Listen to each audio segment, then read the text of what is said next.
জয়পুরহাটে অযত্ন অবহেলায় জরাজীর্ণ পড়ে আছে প্রান্তিক কৃষকদের সেবাদানকারী প্রতিষ্ঠান ইউনিয়ন কৃষি সেবা কেন্দ্রগুলো। সংস্কারের অভাবে পরিত্যক্ত ভবনগুলো পরিণত হয়েছে ভুতুড়ে বাড়িতে।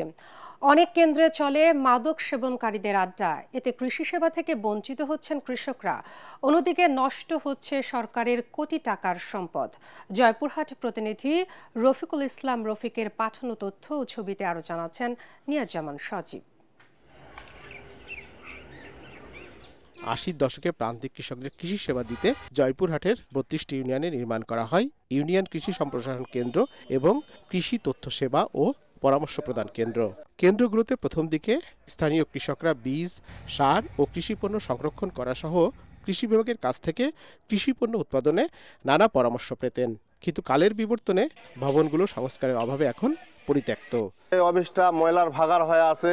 এখানে একবারে পরিত্যক্ত অবস্থায় এখানে নিশা পান অনেকেই করে এবং আশেপাশে দুর্গন্ধ ছড়ায়। কোটি কোটি টাকা খরচ করে সরকার এই প্রতিষ্ঠানটা করেছে, যে কোনো উন্নয়ন নাই। এতে বর্ষার সময় তো এই দিক দিয়ে যাওয়াই যায় না, বাচ্চাকে স্কুলে পৌঁছানোই যায় না, ৪-৫ দিন স্কুল বন্ধ রাখতে হয়। এটার পরিষ্কার হোক, তারা আসে বসুক, আমাদের পরামর্শ দেখ।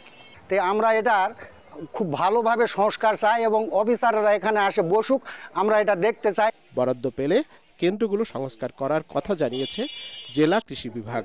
যদি প্রয়োজনীয় ফান্ড সাপ্লাই পাওয়া যায় তাহলে আমরা এগুলোতে মেরামত করব। এতে কৃষক ভাইরা এসো সাপ্লাই সেখানে থাকতে পারবে, বীজ সার রাখা যাবে এবং সেই সাথে এবং কৃষক ভাইরা শারীরিকভাবে এতে উপকৃত হবে। কৃষি সেবা নিশ্চিত করতে কেন্দ্রগুলো দ্রুত সংস্কার করে চালুর দাবি কৃষক ও স্থানীয়দের। Bureau report, ATN Bangla.